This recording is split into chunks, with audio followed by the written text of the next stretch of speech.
kind of debate-like conversation or something like that? No. You're not going to have a debate-like conversation today, Mansoor. You can ask questions. Even if your questions like, does God have a God? Okay. No problem. Does God we'll have a answer God? those questions for you. Okay.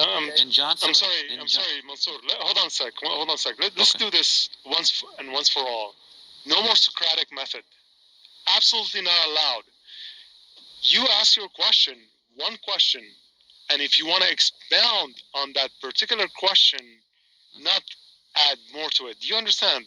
No Socratic method. There's no Socratic method anymore granted for you. This is Bible Time with Muslims. So let's all turn in our Bibles together to John chapter 20, beginning in verse 11, because we need to see context, because text without context is pretext. Now Mary stood outside the tomb crying. As she wept, she bent over to look into the tomb and saw two angels in white, seated where Jesus' body had been, one at the head and the other at the foot. Why is a woman in there yakking?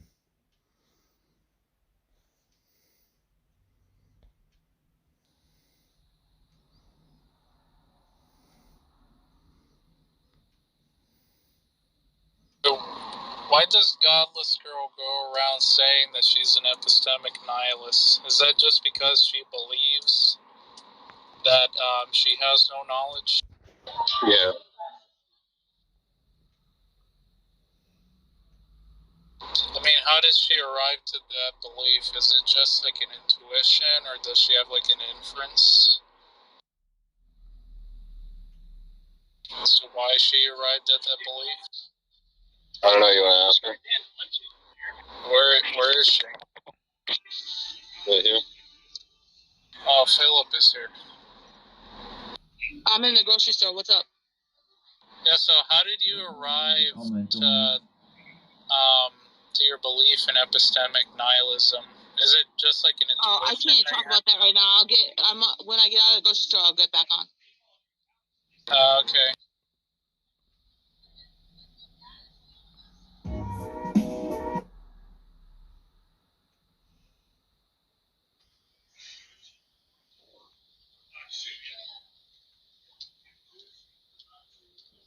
Yeah, great insight.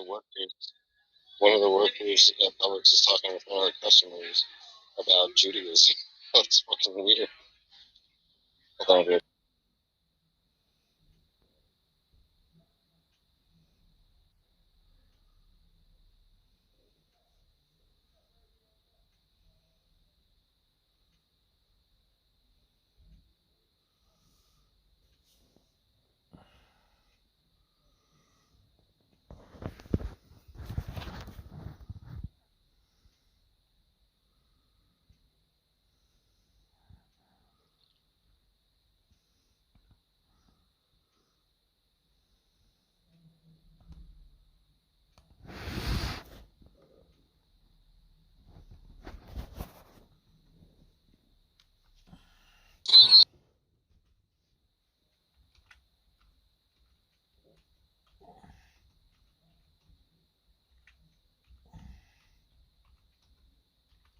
What's happened with this? It's gone quiet.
Cause an issue, but they got, a thrill from it. And this guy seemed like that to me because he went from one weird doctrine to the next. And I'm like, are you serious? And then he's telling us he's telling us that he's not getting it because he says, well, I went to Matt's show and Matt never picked up the phone, or Matt kicked me out 30 times, or I went to this church and they kicked me out. Well, you're not getting it. Nobody rational can rationally read into the scripture and come away with what you did. You said that the commandment that Jesus gave to the disciples to baptize, which they followed at the first inauguration of the church. I'm saying Pentecost, I'm saying inauguration. After that, when they asked, what must we do? And the apostle Peter explained, be baptized. And over and over, we see it throughout Acts where people were baptized in water. And you're saying, I don't know. I've never met anyone that's been kicked out of church. Like I know, I've known people that stopped going to church, but you gotta be like a special type of, you know what? Well, I've been kicked out, and my reason actually kind of goes with this. My reason for being kicked out is because I did not see doctrine the same way that my pastor did, and I'll explain it to you. Now, I could have just left, but I didn't. But here's what happened.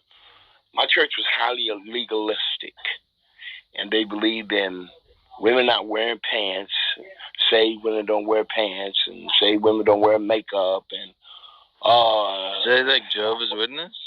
No. This is old school Church of God in Christ. And say people don't smoke, whatever. Okay, so my point, what happened was, at first, as a believer, I just believed whatever the teachers told me. But then I ran into John MacArthur. Oh. And John MacArthur is the reason why I began to read things in context. So I took these doctrines and I put them in the context of the scripture that they were giving me, and I totally disagreed. And then I challenged the pastor on the, in the public forum on the floor where everybody could see me challenging him, right? And so I wasn't doing it just to challenging him. I really wanted to know, because they taught us that the word of God was the authority. That's what the man that put me out taught me. So when I challenged, I said, but you told me that the word was the authority. But now you're telling me you're the pastor? And when I said that, it was like, well, you can't teach what I'm teaching. Give me your key. You can go. And he kicked me and my 2 little kids out, and my wife. I mean, even the irony in like monergism is like, well, yeah, even believers who have been monergistically been given the faith in Christ by God, right? Even we like voluntarily assent. It's kind of like that communal assent. You're saying like, yeah, like we consent to like the head of the congregation, if you will, or in Christ's case, even through the giving of that consent, we then voluntarily consent to his lordship, right? So not of our own accord, right? Not within ourselves, but what. Yeah, John MacArthur gained my respect during the pandemic, bro. Like, didn't they charge him like a couple $1 million because he wouldn't close down? That would be a question. They tried. Yeah, they tried. It failed. They ultimately won their lawsuit against the state of California and the city of LA. So. But I mean, on the baptism thing, I mean, it's just like a little strange, and like, cause I mean, if you're, I mean, like, if you're being given a commandment, it's not really a question of whether or not you can achieve the outcome in the sense of, for example, like, be holy as I'm holy, be perfect as your Father in heaven is perfect. Like commanding you to do all of the law and to not fail, and that's an unachievable standard, right? Not in that sense. This is kind of like ontological capacities, but within your natural ability. The implication of Matthew 28 is that within your natural ability, you do have the natural ability to baptize people. But if that's the case, if you have, if that's being a commandment given to you by Jesus, you would have to kind of assume, well, then I can actually go and do what the meaning of baptism is if you define it in that sense.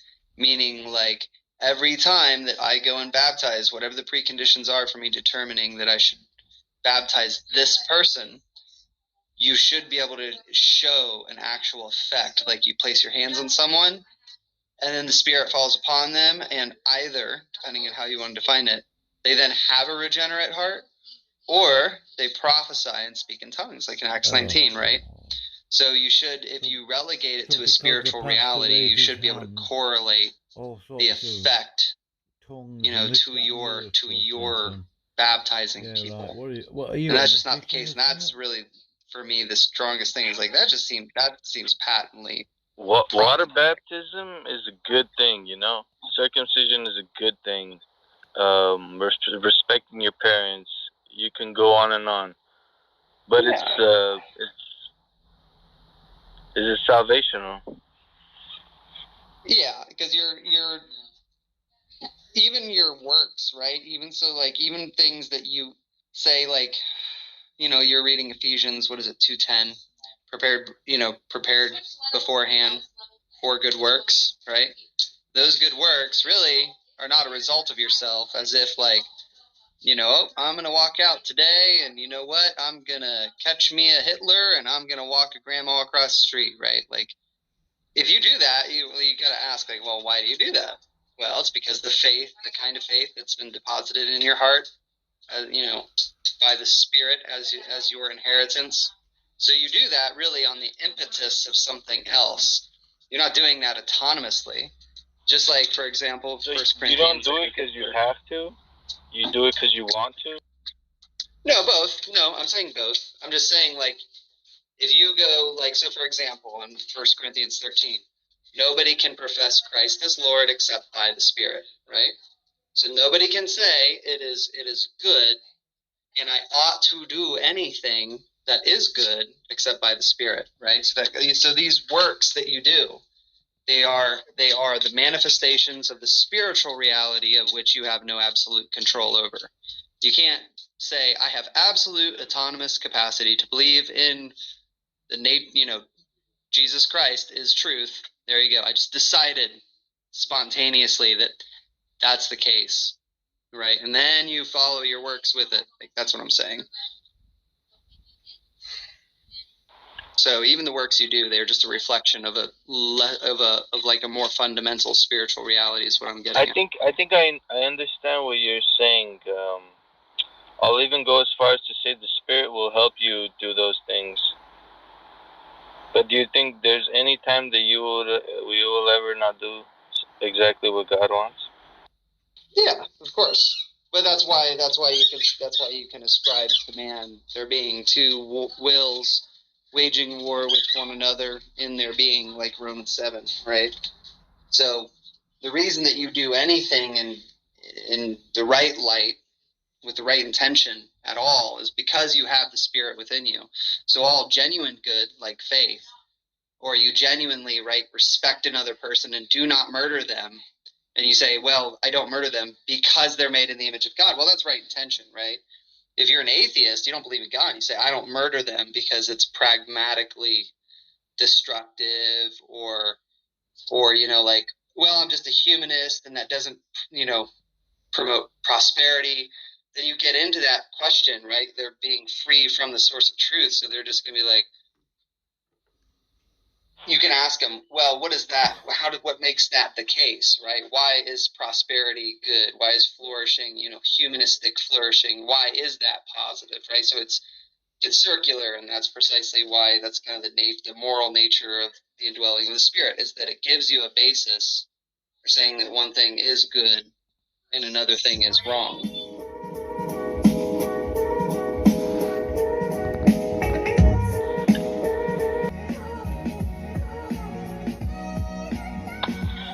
Yeah, it's almost like the schoolmaster is teaching you how to live in a free world, so as to say. Yeah, I was. So I've actually. So there's this discussion that's been. Piper, stop squeaking. there's this discussion I've had with atheists. I actually wanted to bring this up. This is part of the reason I actually jumped in the room to see if you guys were actively engaged in a discussion or not. But I don't know if you've ever heard atheists talk about like the Reformed position on Romans 1, where, like, we'll say, like, well, you know that God exists, right? And they're like, how can I know anything? Hold on, just. Okay. I want to know if your bird is named after John. Huh? Is your bird named after John Piper? That is amazing. It's a dog, but. And yes. Yes. And Piper stopped squeaking. I started laughing as soon as. She's running around with the stop stay. She's running around with this ball, and the ball is an extraordinarily loud squeaking ball. So. Apologies for that. Last Night I knew it said, Piper, get out. I was just starting a live stream. Piper. Yeah. Like, get out, John Piper. Get out of the room. Stop squeaking, John Piper. See, this is all amazing to me. I love it. Hey Jesse, I just came up. I just want to ask you a question on something I just heard you say. You were explaining the indwelling. You said the indwelling of the Spirit, and kind of relating that to how maybe atheist morality and what's missing. So maybe I guess what I'd ask you to just expand on is what you meant when you say, like, how does the indwelling of the Spirit get you to, like, perceiving right and wrong? Which I think those are the words I heard you say. I don't want to put words in your mouth, so maybe you could just restate that and explain it. It's like this is gonna be a little bit just several times. So basically, I mean not today, not right now. I mean, I've said this several times in the past. So, like, think of it like, okay, so if Jesus is truth, right? In order for you to recognize what is true, you have to already be leaning on that reality, right? Because if you're not leaning on the reality,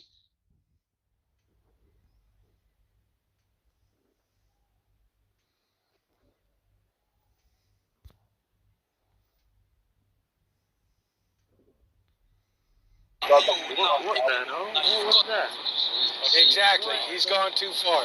Everyone pause for a second, please. The title of the room is Ask Christians, and it's not for you to offer us dawah, that's number one, or ask us a series of questions where it's leading. We don't want to be led. Just ask your question. Give us your entirety of your question.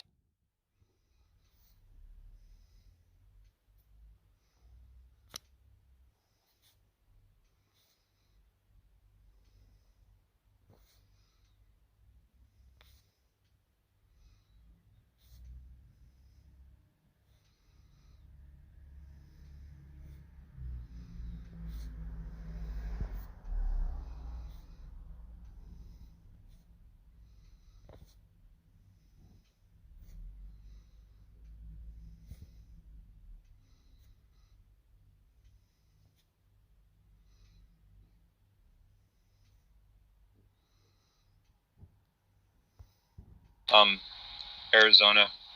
A lot of people, like, I'm pretty close with happen to be in London. I've just never been out there. I don't know. I really want to go. Yeah. Nice. The weather must be really good out there at the moment, right? Yeah, it's pretty amazing. In the summer, it gets, like, I'm really bad at translating to Celsius, but in the summer it gets, like, crazy hot. Like, I mean, crazy hot, but the rest of the year it's, like, basically kind of different than the UK. And, it's very sunny and warm and whatnot.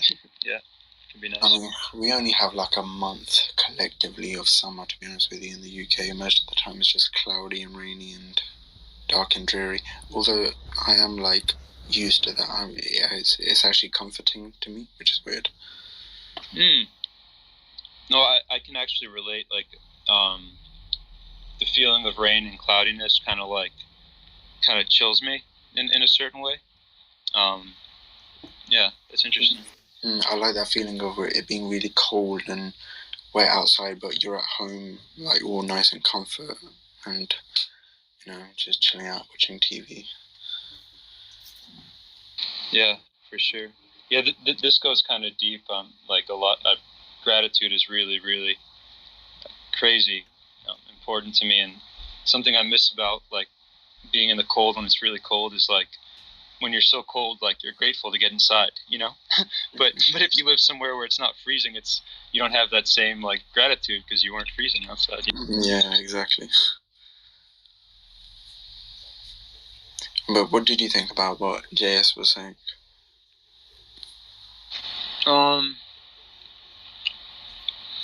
Honestly, I kind of want to like hear him say more, when he's back, just so that I don't like misspeak anything. Yeah, true. Yeah. How do you pronounce? I don't want to muck up your name, man. BB. The other, Hiri. Just call me BB or B. Oh, BB. Okay. We don't like to disclose our real names here in England. Got you. I guess I messed up by having my email in my. You have your email in your bio? You're crazy. Yeah, I'm half kidding when I say that, but it's okay. I have. It's your business email, though, right? I put at some point, I put both my business and my personal, especially for. There were some rooms a while ago that were really, really heated. I won't get into the subject, but like where I just wanted, even on the personal email, to say like, hey, if anyone wants, to talk about this, like especially people that may feel really differently than kind of where I sat, like I'm happy to. But yeah. I like when you have discussions when people disagree with you though, because that's how that's how you get a fire started, a bit of friction. And I mean, like how interesting is a conversation though when everyone agrees with you? It's like that conversation is not really gonna go anywhere. It's like, yeah, okay, I agree. That's it, done. It's nice to see other people's perspectives as well. Yeah, I agree. Do you subscribe to a religious belief? Yes. So I'm Jewish. Like, I mean, I can't speak for like Jews and Judaism, but I think just in some ways it's kind of like exceptional as a religion because it's like a people's too, and then there are like a lot of people who are very culturally Jewish and may only. So yeah, I can't speak to it, but it's kind of interesting, in that way. I have a huge amount of respect for Islam and basically just like most Muslims I know. Well, I'm sorry? No, I was just gonna say like out of the three monotheistic religions, the ones that, funnily enough, I mean, the one that is closest to Islam is Judaism. Yeah, in just ways and like some things. I mean, I can't speak for all people. Just my experience, my close friends like that are Muslim, they really, really honor. What they're meant to honor in a way that's really like impressive. Like they keep Ramadan and it's just any kind of discipline impresses me. So it just to me it's really cool. Yeah, I mean any religious discipline is really like impressive nowadays, right? I mean because I think like slowly people are starting to let go of their belief in God. So when you do see somebody who does actually kind of follow what they believe, it's like, oh, cool. I've got massive respect for you because you're doing what you're actually subscribing to. Because a lot of people will say, oh, I'm Muslim, I'm Jewish, I'm Christian, but they won't actually do the things that they're required to do. Yeah, and for sure, like, for me, in any respect, that's one of the things that matters to me so much, and that's why, like, I don't love when we create these really sharp, like, this group, that group, because it's like, what about the people within the group, right? And like, kind of like you're saying, within a bunch of different groups, you have different people that might really follow through on whatever kind of they're saying they subscribe to, and other people who don't. And I think that's super important. It's a great point. At the same time, it is very hard though, you know. Really hard. Sorry, I didn't. How do you pronounce your name? With the H? Can someone help me out here? I don't wanna cock up his name.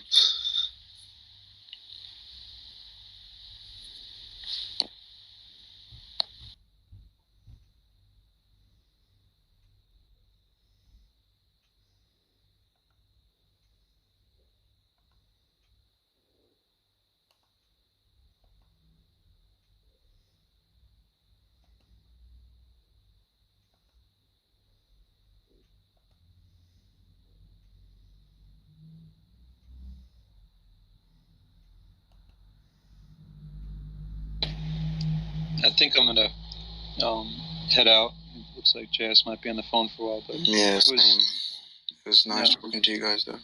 Yeah, it was cool to meet y'all. I hope everyone has a good day. Take care, peeps. Peace.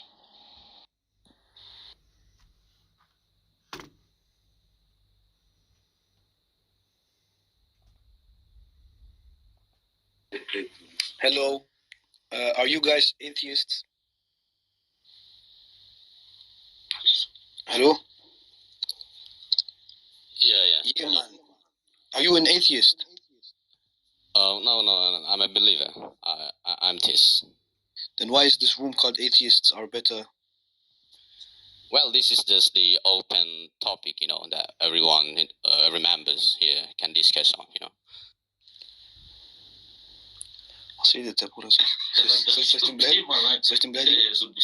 Listen, bro. Your mom's blind. I show her the way to my room. Then I just not. What did you say, man? That's crazy. Say wallah. Buraya saklı lan belki o. Nah, I'm just playing, man. I love Asian people. How many? Asians are the best, man. Guy's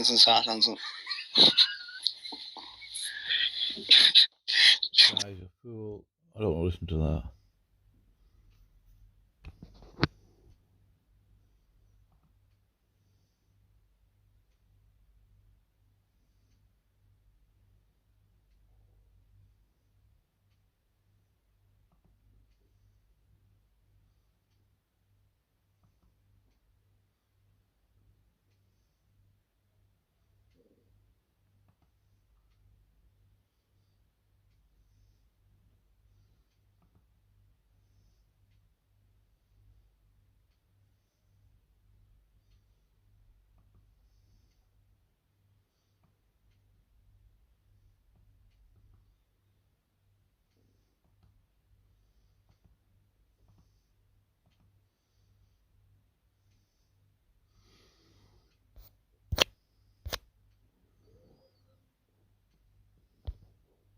Catch him up. Yeah, so knowledge is a subset of belief. You can't know anything that you don't also believe, but you can believe things that you don't know, right? So because knowledge is constituted by justifications of individual beliefs, right? So I can say, so for example, you can walk into a bathroom stall and see written on the wall, "It is raining in Moscow." And if you do that, you could just say, "Oh yeah, I believe that's the case. It's raining in Moscow." But it would be but you can't say that you know it because it's removed from any kind of justification. There's no justification that goes along with the belief.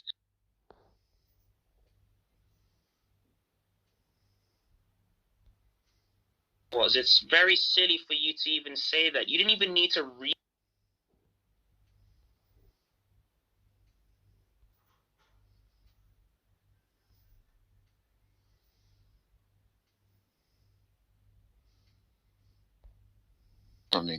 Because in Islamic theology,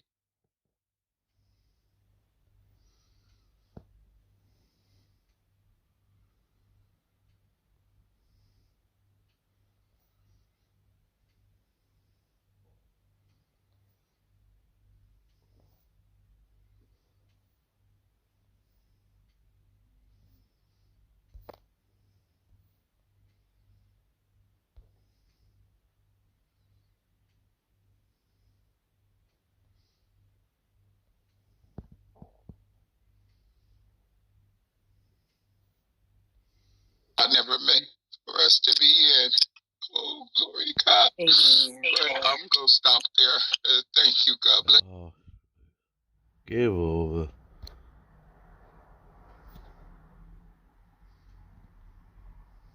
Our faith is not in faith.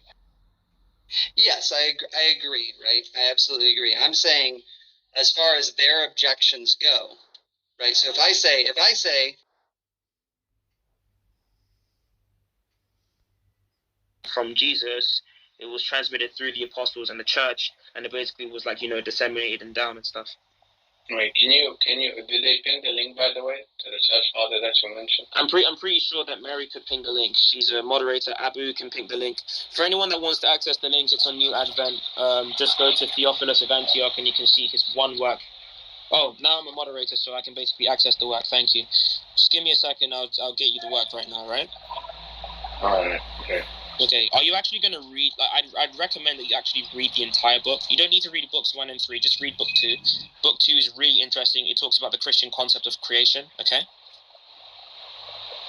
Okay, just pin it, I'll have a look. Well, for now, I'm not going to read it right now while we're in the room, but I just want to have a look at the part that you're referring to. You shouldn't ever look at quotes out of context, right? The reason why I wanted to give you the context of when he's talking about the creation of the world is so that you understand that he's saying that the Old Testament is an allegory for the New Testament. The 3 days before God creates the light is actually a symbolization of the 3 persons of the Trinity.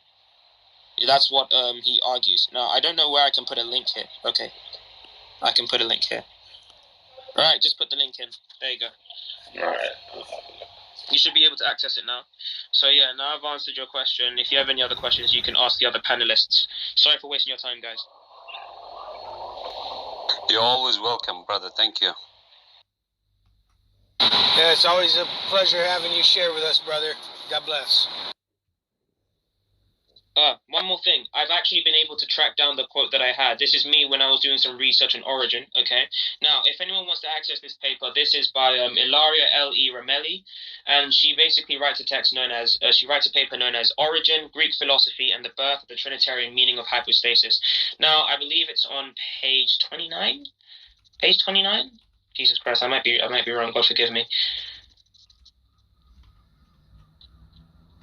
Basically, on this page, she basically talks about early pagan philosophers, and she wrote this for the Harvard Theological Review, and actually she basically says that even in Plotinus's work we can see influences of early Christians such as Origen, and so we can actually see that even the pagans were taking concepts from the Trinity. So this is on page 330 of the Harvard Theological Review, and it says this: the one, the intellect, and the soul, this is talking about Neoplatonism, are the 3 principal hypostases. This is much more Porphyry's terminology than Plotinus's. But why did Porphyry introduce this innovation? Which examples or sources of inspiration did Porphyry have for such a conceptualization of hypostasis as hypostasis? I suspect that he may have been even inspired by Origen, whose work he knew quite well, and by his technical use of hypostasis, which Porphyry transposed from the Trinity to Plotinus's triad of first principles. In fact, both the hypostatic meaning of hypostasis, which Porphyry ascribed to Plotinus, and the identification of the 3 hypostases with the arche, or first principles of all that exists, make me suspect that Porphyry may have had in mind Origen's Trinitarian technical terminology of hypostasis and his philosophical masterpiece. For here, Origen presents the Trinity as the principle of all, and more specifically, the 3 hypostases of the Christian Trinity are the basic foundation of all reality. The point is simple. How can the Trinity be founded of Nicaea when we have pagans before Nicaea taking the concept of the Trinity or of hypostasis and terminology like that from earlier sources of Christianity?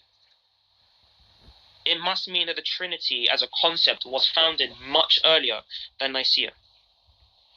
You understand? No, I do understand your point, but does the wording, is it the same when it comes down to John, the Gospel of John, when it's translated? The Gospel of John is that the Word is God and the Word became Yeah, but the word theon, I don't know how you pronounce it. Is it? It doesn't matter in Greek. It doesn't matter in Greek. Well, what does Okay, it, Sig, I can handle the grammatical argument. You got this, Mary. This is talking about. Yeah. So, grammatical argument. Hang on. So the grammatical argument is from Jehovah's Wait, you're in the Matrix. Witnesses. You're in the Matrix. I One can't hear sec. you. Sorry. No problem. Wish that woman had shut up. How Stop now? interrupting. Go ahead, speak. Okay. Cool. All right. Yeah, go ahead. So, this argument is actually sourced from the Jehovah's Witnesses. Now, you have to realize that the Jehovah's Witnesses were founded by a dude who knew absolutely no Greek and yet made claims that he knew the Greek better than anyone. This was actually proven in court. He couldn't even give the names of the letters of Greek and Hebrew, yet he said that he knew them all fluently. So, the, quote, brilliant, unquote, argument is the fact that when it says the word was with God, there, that with God has the article. So it's an articular noun, right? And then it says, and God was the word is actually the order because it's an emphasis. It's an emphasis that what the word is God, so that has the point of emphasis because unlike English, you can have things in whatever order in a number of different orders in the ancient Greek because they had all these cases. Now, when it says the word was God or God was the word, the God in that one is not articular. Now, the theos and theon is just parts of speech. So just like in Arabic, like you have Allahu or Allaha or Allahi, like depending on where Allah is, whether or not it's the genitive, the nominative, the accusative, stuff like that, right? Wait, so let me just make sure I'm understanding you correctly. I don't mean to cut you off. So the person that translated it, right? So he didn't know Greek, and that was proven in court. I'm saying that the person who first made the claim that this is not saying that the word was God was a guy who did not actually know Greek at all.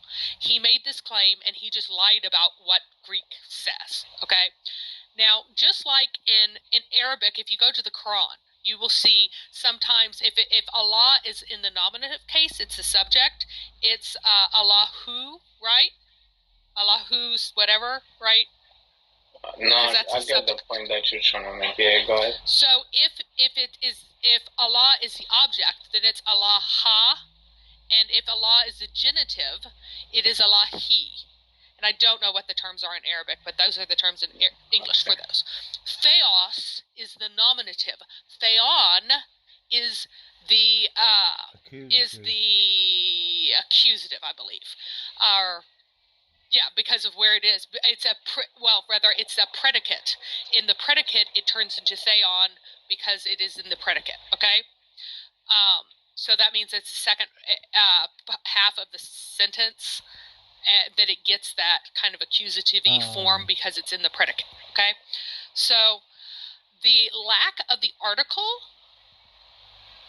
actually discounts modalism. It is saying that the word was divinity itself, was the essence of God. So first there's the distinction saying that the word is with, proston, theon, so is with or facing, across from. This is a very personal kind of, there are all kinds of, unlike English or well, especially the Semitic languages have very few prepositions. Greek has tons and tons of prepositions. So the one that's used here is the one that's usually used for a situation where you are facing something.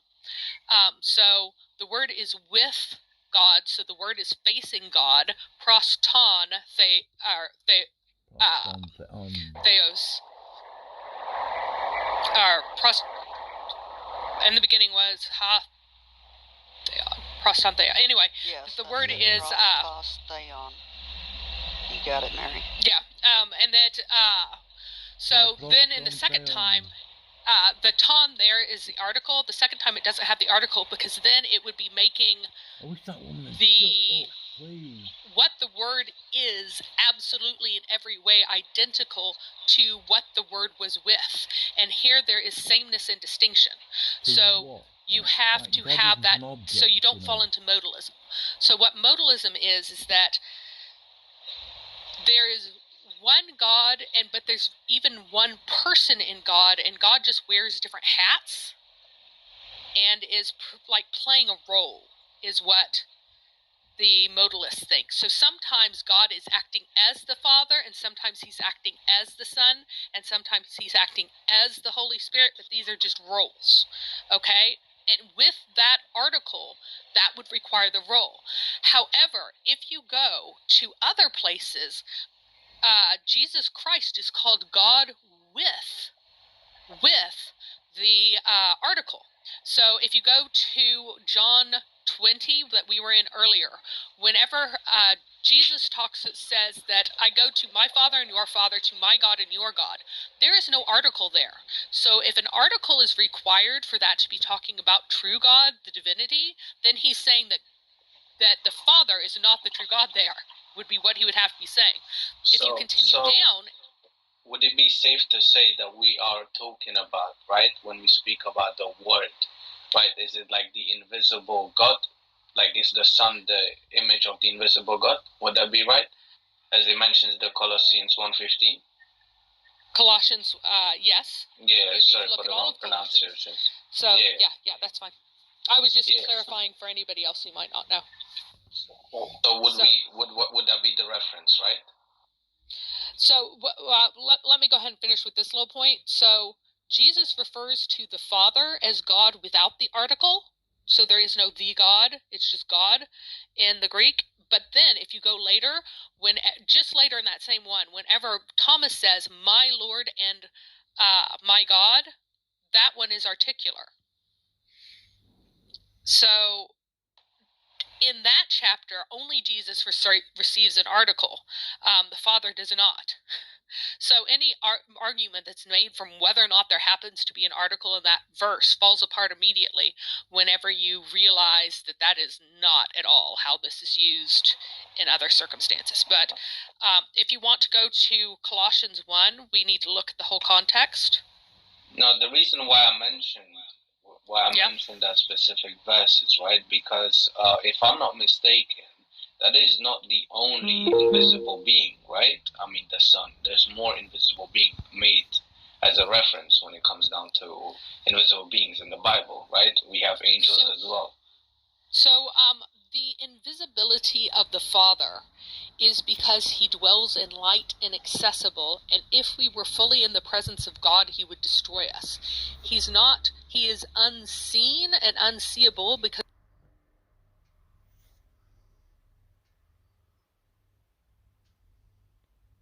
Yo, what up? What up, homie? Hi. What are we looking at? We're doing a review of Joe Sunseed's debate. Which one? With Christian ID. Oh, is this recent? Yeah. Okay, who made like better? Who did it better? In your opinion? I just thought they were talking past each other. But I think Joe Sunseed. I don't know. I think Joe Sunseed isn't that good of a debater, in my opinion. He just doesn't go for the neck. You know what I mean? He likes to bounce around. with all these. I don't know, like some people like cheap rhetorical points and stuff like that. I don't really care about it. He should have gone for the head. Have you seen his debates with Gardup, JF, about race realism? No, but what does he say? What is his argument in that? Who JF or Joe? No, Joe Sonsi. Yeah. Well, he didn't respond to his points properly, I think. But he was saying like, oh, IQ is better explained by these social things. Yeah, but that's all like empirical stuff, and I'm not sure like where did Joe Sunseed get the empirics for that? Because I don't think there's like a consensus. I mean, trying to show whether a genetic factor or a social factor is responsible for something is kind of difficult, because how do you actually measure how much of what factor is responsible? Like, if you need a particular gene and a particular kind of environment in order to be like produce certain behaviors, well, which is more responsible? Presumably both. Like, they're both responsible. How it's not really clear how you're supposed to quantify which one is. You know what I mean? Like, I mean, I see your point, but it sounded like if we ask, for example, right? If we ask about like fear, for example, fear of snakes, and we look at the different cultures, right? Even cultures that don't specifically maybe indoctrinate kids into like fearing snakes or whatever. Yeah. And you see this common pattern, then it's a good reason to believe that fear of snakes is something innate. But here's the thing, though. You might think fear of snakes is innate in the sense that there's a common set of genes that people can have that make them fear snakes, and that it's heritable. But you might also think that, well, cultural factors do play a role. Like, if somebody made you, like, if you grew up in an environment where snakes were, or you like took care of snakes and you were friendly with snakes, you might not. So it's like, I mean, I'm not sure. I mean, how do you measure?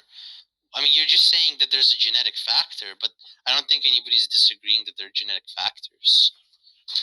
No, because the question is like, what's the best explanation for it?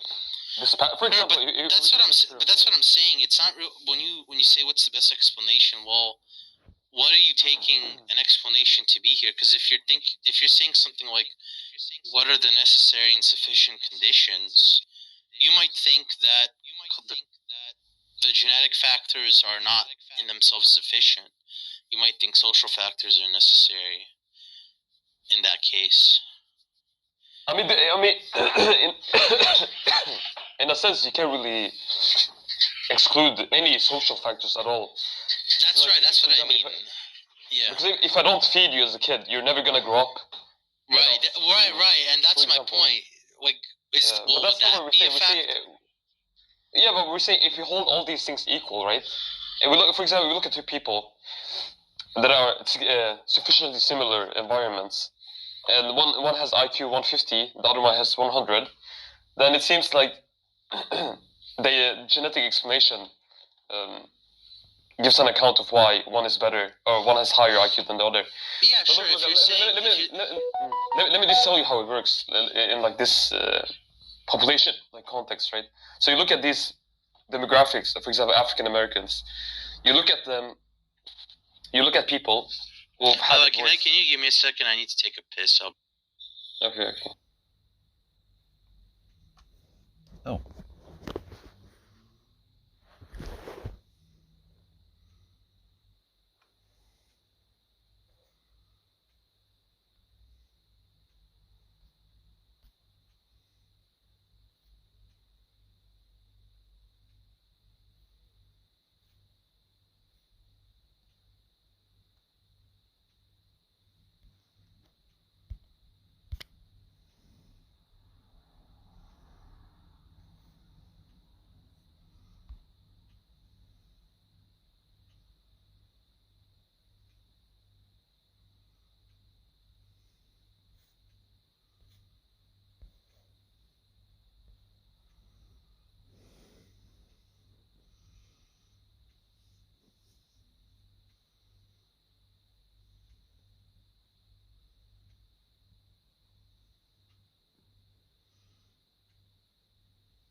saying were you saying something like why on average black people have lower IQs is better explained by genes than by social? No, but I'm giving you like a strategy for thinking about this. For example, let's say in the 1950s, the average IQ for African Americans is like 90. For everyone else, it's like 110. So there's a difference of 20. But then you look, okay, but there's a big discrepancy in terms of like the social factors like education, nutrition, all these things, right? And we know that these things are also correlated with increase in IQ. So, for example, after 50 years, in let's say 2000, when things are more equal, the social factors are more equal, right? Let's suppose that, for argument's sake, that the IQ differences is like 99 to 100, so only one IQ of 1 difference, right? That's very good evidence that, I mean, it's not really, at least the initial IQ difference, it wasn't genetic, it was more the social differences that were explaining that. Because it wasn't enough time for the genes to like change, unless you believe like only the stupid people like died or something and didn't reproduce. But I mean, nobody believes in that. You know what I mean? Well, you're saying if the society improves and the IQ stays the same, or the vice versa, the society improves and the IQ. Yeah, that's one way. For example, now if you saw that the IQ change, where now it went from 20 to 1, the difference, right? Now we know that at least a huge initial difference, right, was probably caused by the social differences. But let's picture another scenario where it didn't change. Like even when we gave them the best food, education, everything, right? We made our best attempt at equalizing like the social conditions. There's still like a huge IQ difference. Let's say 10 to 15. Now I think that would be better. That would be better explained under like the genetic view, right? Well, yeah, I mean, but there are like other things to consider. Like, are you taking epigenetics as also being genetics? Because you might think that like epigenetic differences are sort of like innate biological differences, but they're more malleable. It's not like, it wouldn't be a good argument that these are two different races if you're talking about epigenetic differences, right? So, but I'm not. I mean, yeah, sure. Like, if he wants to argue that it's explained by genetic differences better, I mean, that's fine. Sure, but it depends. I think it really depends on like the. I mean, it's kind of hard. You know, it is hard to argue that, but I think I can see the point. Like, because you could argue. Let's just look at the specific demographics. Let's just look at like really poor African Americans and also really poor like everyone else, right? And let's try to like look at these demographics where like everything's as equal as we can measure, right? And let's look at the IQ differences, and if it's significant enough, then there might be like a genetic component. Maybe there will be some evidence for that. It depends on how big the difference is. If it's like 20, probably, right? Because you can't just get. Well, I don't know. I mean, I think it's probably going to be a mixture of things, and so it's like genetics and like how you socialize with people and your genetics sort of they play into each other. So you might think that people like parents who are bad, who raise their children badly, also pass down bad genetics that causes their children to raise their children badly. Mm-hmm. You might think that how parents grew up have an epigenetic effect on their children, and that in turn also causes their children to be, it skews how they behave socially, and like whether or not they care about school or try to do well in school. You might think that people who are are unhealthy or don't like to eat healthy food might also be stupider, and that them on eating the unhealthy food might actually cause them to become even more stupider. So it's like a vicious cycle. So it's like when you when you so it's not really so like in the example you gave. Okay, yeah, like I think if you gave somebody that example, like that would be like an easy case where they would say, yeah, well, clearly there, if you're just simplifying it like that, you would think it's the genetic factors. But I think somebody who's arguing that it's not really explained, it's not really clear that it's explained about the genetic factors. Obviously, they're not going to take that it's going to be simplistic as that, right? So I think in a lot of these debates, like why this particular issue is so complicated is because there isn't like a clear line between genes and your environment and how like society, because all of those things play into each other. Like you might think that, oh yeah, if like the government or somebody intervened at some point in your life, even if you had really bad genetics, they could still like really improve your intelligence or whatever if they intervened at the right point. Or you might think the opposite. You might think that it wouldn't change anything. So I mean that's, so it's kind of like a complicated issue. Yeah, but that's why like what's helpful is like twin studies on like human stuff. Like twin studies are really I know twin studies, yeah, I've seen twins. Yeah, I've heard about twin studies. For example, you can get to, from that to IQ being very like. I'll have to have a look at something else, I think.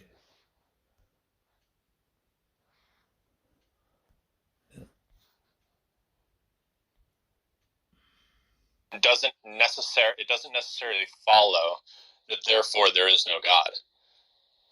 And so that's why a lot of atheists, they move to local atheism, where they say, okay, well, in that case, I'm just going to discount this particular God.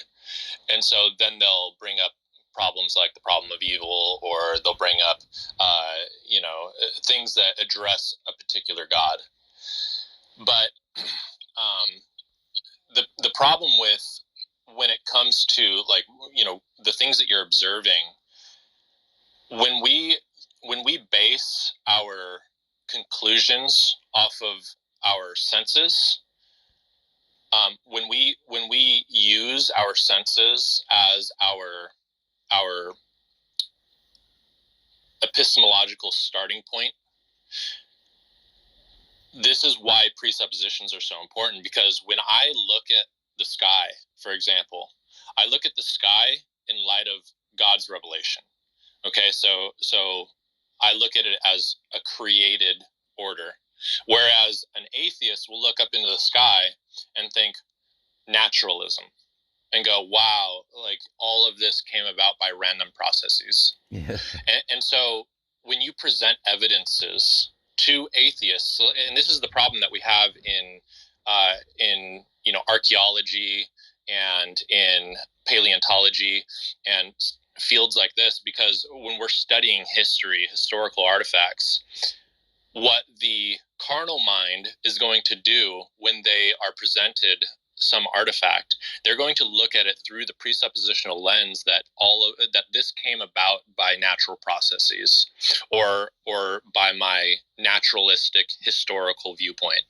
And so they're going to interpret that evidence completely different than someone who's looking at that same piece of evidence through a biblical lens and say, okay, the universe was created in 6 days. Here's the historical narrative of our past through the Bible. This artifact looked like it could have been from this era and from this tribe or from this people group, and then you can extrapolate from that presupposition, from that biblical presupposition, how it is that artifact ended up where it is today. And so this happens with pretty much everything when it comes to studying the past and looking at things through your presuppositional bias. And that's why it's almost pointless to engage in atheists over particular evidences, because they are going to take those same evidences that you give them, they're going to completely reinterpret them through their lens, through their bias.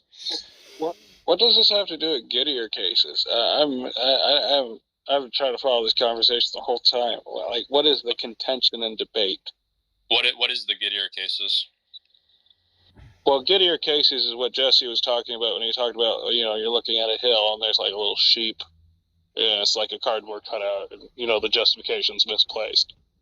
Yeah, it just means that like they basically with Romans 1, the suppression of the knowledge that they have is that they want to believe. Like, so for example, they have justifications to believe that the sheep's out there. But instead of believing in those justifications, right, they're just going to look at it and assume that it is in fact a Gettier case because they don't like the implication of it not being a Gettier case. Okay, so let me try to reinterpret that, Jesse, because maybe I don't like your language. So what I would say is that they do possess knowledge, that they do have justified true belief. I agree. Okay, so, and it seems like you're saying they have, I like Greg Bonson's account, obviously, probably, but that doesn't mean I necessarily like his account of, like, self-deception. So self-deception is like they have a second-order belief in which, they believe that they don't believe in a, God or something, like accounts like that.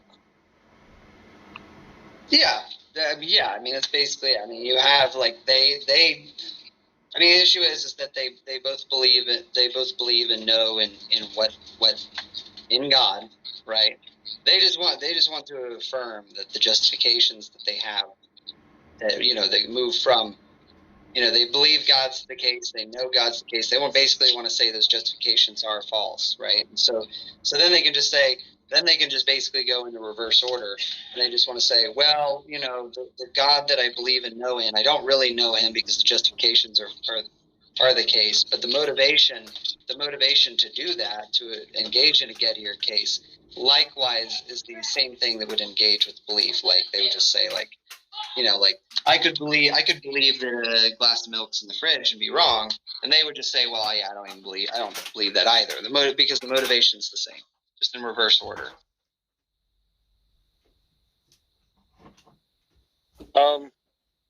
Sure. I'm not a big fan of using Gettier cases to talk about,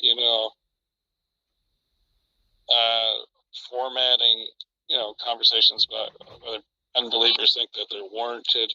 Obviously, I think they're more focused not only if they're warranted, but if it's true. So, yeah, well, for example, you see the motivation in something like, I think something like fictionalism, right? Where they basically want to say, well, I'm a nominalist and not a realist because abstract entities cannot exist because they're not physical, right? So it's kind of like just that inherent empirical bias that they'll just say, like, well, non-material things, let's say universals, stop, go away. They'll just say, like, those things don't exist, right? But then they're really just kind of imbuing into, like, the philosophical framework, like a third category of existence. So they'll say, well, like, concrete things exist, but abstract things don't exist. But you can actually predicate abstract things. You can identify them, right? They have definitions, like, what I mean. Like, if I say opportunity, if I say the concept of an opportunity, you're thinking about what that is, right? It's one thing as opposed to something that it's not. But then when you say, like, no thing, right, you literally mean no thing. You literally, like, that's usually what most people mean by, like, non-existence. Like, it can't be predicated, it can't be conceived, and so on. And that would be that third category. And honestly, I think that, like, fictionalism and nominalism actually kind of, I think they're really, they come out as evidently, like, just, false motivations. They just don't want to believe in the implications of the alternative, and it just violates the principle of parsimony because you're creating three categories of things rather than two, if that makes sense. well, I'm not a nominalist, so what I'll say is, maybe in defense of them, so when you bring up principles of parsimony, I think everybody's parsimony is a little different. There's different theses of what constitutes, a more parsimonious explanation for something. So I find that to be a weak-tiered evidence in the first place. Secondly, I'd say, my biggest problem with nominalism is a classification issue. Often when tried to, unless you take a pure eliminativistic approach, I think you end up in like infinite regresses. Especially with anything that, like, what kind of nominalism are you talking about? So I'm not super familiar with different kinds of nominalisms, right? Like I'm engaging these things in kind of more of a colloquial manner as I encounter them, right? And as much reading as I've been able to digest, so I don't know if I would be able to even answer that. Just basically that nominalism, as far as I understand it, basically says the abstract entities do not exist. Don't exist. Yeah, and usually how people catch that out is like, maybe they're like linguistic tokens. We just kind of talk like they exist. And others like to say, maybe they're concepts.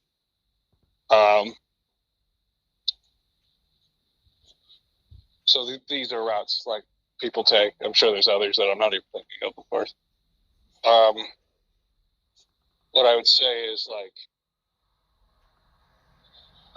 for a nominalist, I guess my biggest objection would be like I was just talking to my friend about this ironically today.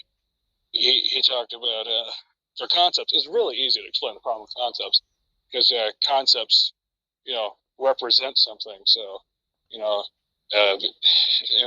my opinion, it's like, the way I put it is, he said it this way: it's a concept representing a concept, which is really kind of like putting a box inside a box. Just ends up empty. And you can see how an infinite regress can form, because then you can ask, well, there's this concept of concept. What is the content of that concept? And then you keep going down the infinite regress. So basically, if I can see the sun, then I believe that there's a sun.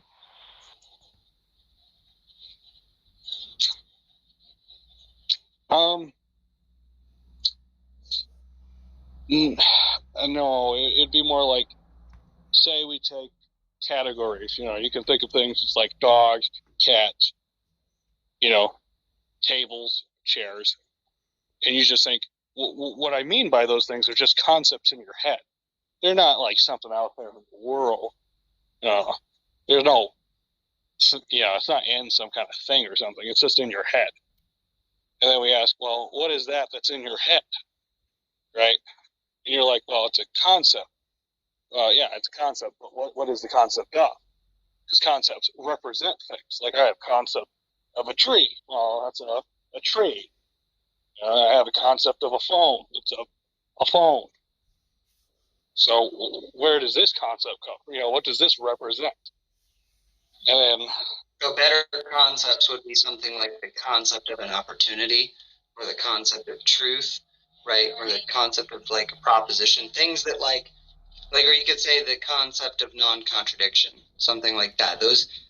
For me, those kinds of things would be a little bit more self-evidently, like they're kind of like self-referential, right? So if you could say that, for example, like an opportunity is not directly referring to a concrete particular or like a specific thing.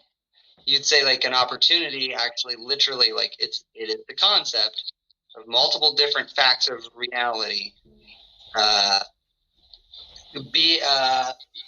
They're like there's a confluence of individual factors that are likely to produce a particular outcome, right? But that almost seems to kind of like infer human agency and rationality in the observation of those individual facts. And that's why I think that's why that would be a little bit more useful in looking at like abstract things over like, oh well, all a concept is it's basically it's just referring to a physical thing. I think it can be more than just referring to a physical thing. So if you're an atheist, wouldn't it just be better to say you don't know if God exists or not? Yeah, but it's the question of how they would justify that to be the case. You know. So for example, like most people intuitively, I think would grant like thoughts are immaterial, and the degree of complexity of thoughts seem to be like just intuitively good evidence for a soul. You know what I mean? But the question is like, why is that? And so then you're getting into the discussion of abstract entities and concrete entities, the distinction between them and so on. And that's it's not really the discussion, but it's kind of went that direction between belief. Like if you're gonna be atheist, like at least agnostic makes more sense. Yeah, exactly. Just saying you don't know. Yeah, go ahead. Sorry. I was just gonna say, actually, agnosticism makes less sense.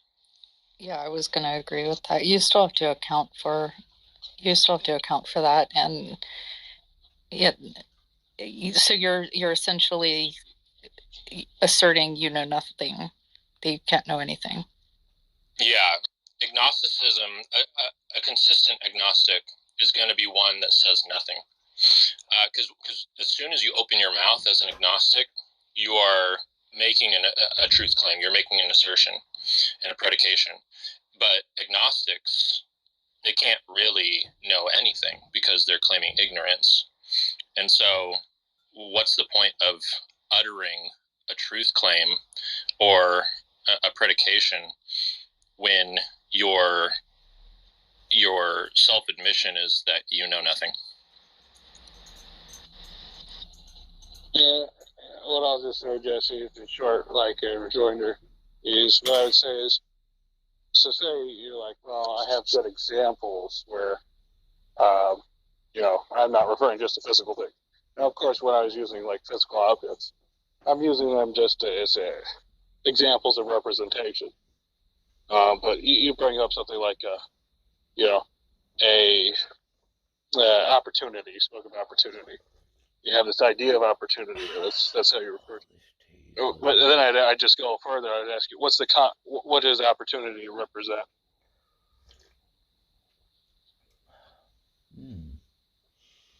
Yeah, sorry, I was on a different screen while I was listening to you. Well, it as a single thing, right? It doesn't represent any one thing. It would be you would say an opportunity is it would be like a probabilistic. It would actually represent, right, something akin to like numbers. Like it would really be more referential, not to the things themselves, but the factors of pushing multiple physical things together that produces the outcome. So that concept of an opportunity is actually that it's saying it's not only feasible but opportunistic for you to engage in a certain set of behaviors based on probability, right? So it's really kind of defined more on the concept of probability. And I don't think that like if you're getting to that, I mean, you might as well just to appeal to numbers, which themselves are more abstract things, right? So. Oh yeah, okay. We want to do that. Well, what do you mean by number? What do you mean? What do I mean by numbers? Like numbers, like say, like probabilistic. Yeah. What is the content of a number? Because when you say, I know opportunity, it's this probabilistic thing that causes or whatever people to act in certain ways. And if we want to go down that route, let's go just to the basic, most a more fundamental category of just numbers. So I'd ask. Well, yeah, but I'm fine with that. All I'm saying is that it can't be reduced to concrete entities, right? Like I don't care. I'm fine if there's like an infinite regress, an infinite conceptual regress. But I'm just saying, like, what at this level, what I understand. I'm just saying, I think there are certain things, say, like the law of logic, right? I don't think that those can be reduced to physical entities. And, if you're familiar with James Anderson, he makes that just that exact case, right? So I think there are certain abstract entities that need not refer back to concrete realities. So, would you argue that abstract concepts are merely linguistic? Their ontology is merely linguistic? No. No. No. Like, so for example... That's a route you can do. Huh? That is an available option, but it seems like we're going more down a conceptualist route. And you invoked...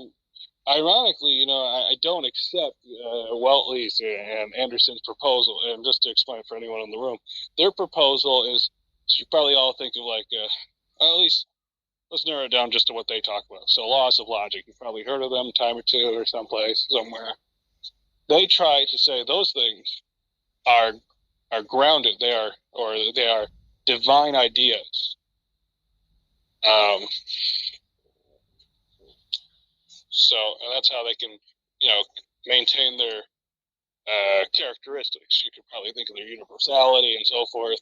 You could see how like human minds are not proper. I mean, that's also another objection I would like throw at a nominalist in some regards. Like, how could you even know these categories accurately depict reality? But that's a different issue. We're talking about representation. So, but I think the problem is like, well, I don't like Malpass so much. There seems to be at least some problems with thinking that it can just go into an infinite regress. So what Weltley and Anderson do is they say that the content of God's thoughts are identical to the thoughts themselves. But for humans, that's not true. So what happens in your case is that you have a vicious infinite regress, and this has been pointed out by, I think, like Malpass. So that's what I'd say in rejoinder. Yeah, I mean, I don't know that I would really. I don't think I would die on that hill. I don't know if I would say.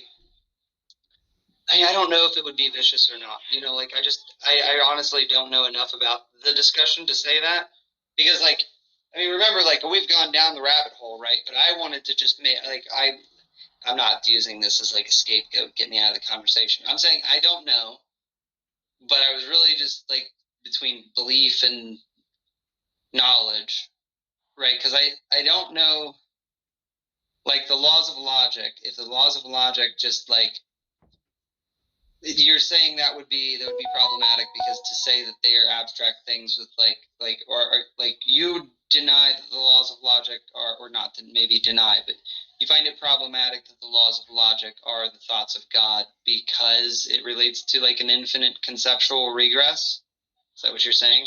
Oh no, in terms of human beings, to have them, where the infinite regress. So if I ask you the content of your thought, and you're like, well, the content of my thought is a further thought, and then it keeps on going on like that forever, that becomes vicious.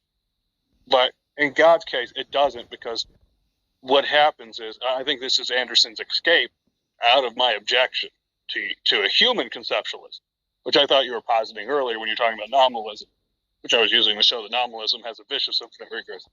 What Anderson says is that God's thoughts, its content is identical to the thought itself. Yes. Yeah, and that's that's not. I don't think that's the case with humans, because a human thought is always going to have an external referent, and it's going to. I think it's going to end. I don't think it's going to infinitely regress to one thought, because that would basically that would kind of affirm kind of an infinite nature of the mind, Yeah, I suppose you wouldn't want to say that, but also to me it's okay, what we would have is if you could imagine, human thoughts are boxes, and inside every human thought is just another box. It's just not a good position. Like the Russian doll thing. What? Like the Russian doll thing. Yeah, like the Russian doll thing. Yeah, and I wouldn't say that.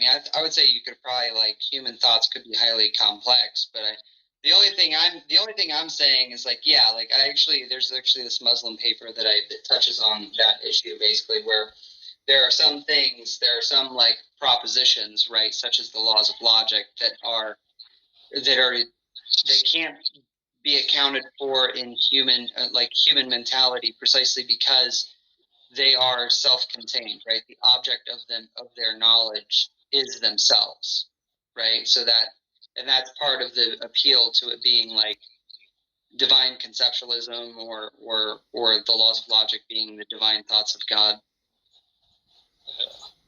I think so. My reasoning for why I've come to reject. So I used to hold to divine conceptualism, and I've had correspondence with James Anderson, who I think is a nice guy, and he'll suffer through lots of questions. So, but what I think is, I think the problem is, so there's been fair objections, I think, by people like Nate Shandon and some neo-Calvinist thinkers that I would recommend to you about possible concerns of what would happen if, like, God's thoughts were propositional. I don't want to say like the content or God's thought itself, because I don't want to just separate the thought and content for God, because I know they would deny that.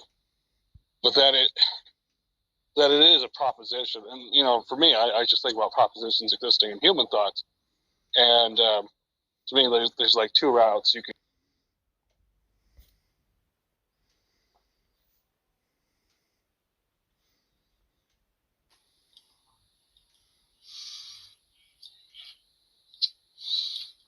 But I want Ethan to debate Jack or like somebody in our circle. Why not?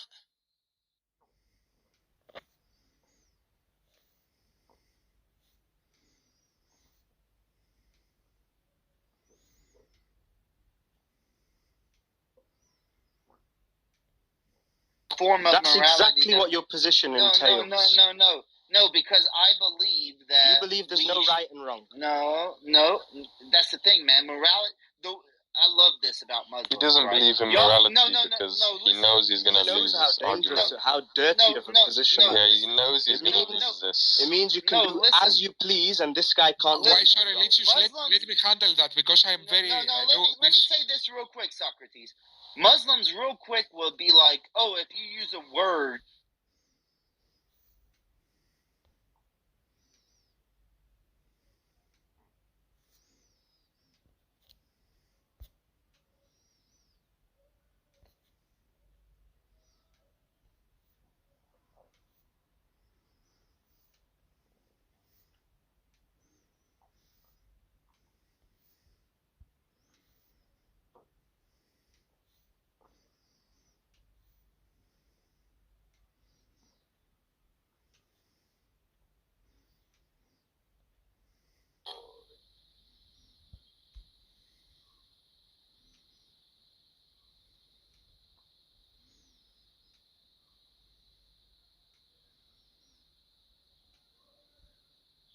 Hey, if you have a question for me, raise your hand and I'll bring you up.